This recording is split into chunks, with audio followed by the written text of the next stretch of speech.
నమస్కారం ఘంటారావానికి స్వాగతం. ముందుగా ప్రధానాంశాలు. జూన్లోగా డిఎస్సి ప్రక్రియ పూర్తి చేస్తామన్న సీఎం. తల్లికి వందనం పథకంలో ఒక్కో విద్యార్థికి 15,000 ఇస్తామని వెల్లడి. పసిపిల్లల్ని విక్రయిస్తున్న లేడీ ముఠా అరెస్ట్.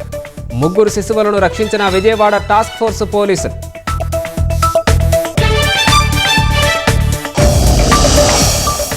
ఎస్ఎల్బీసీ సొరంగంలో టీబీఎం పరిసరాల్లో 8 మంది ఆనవాళ్లు గుర్తింపు. తవ్వకాలు చేపట్టి రేపటికి తీసుకొస్తామన్న మంత్రి జూపల్లి.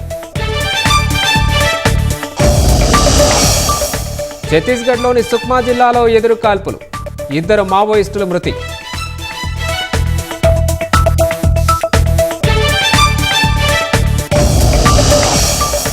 నాటోను సంక్షోభంలోకి నెట్టిన ట్రంప్ జెలెన్స్కీ మాటల యుద్ధం. రష్యాతో స్నేహానికి అమెరికా యత్నించడంతో కష్టకాలం.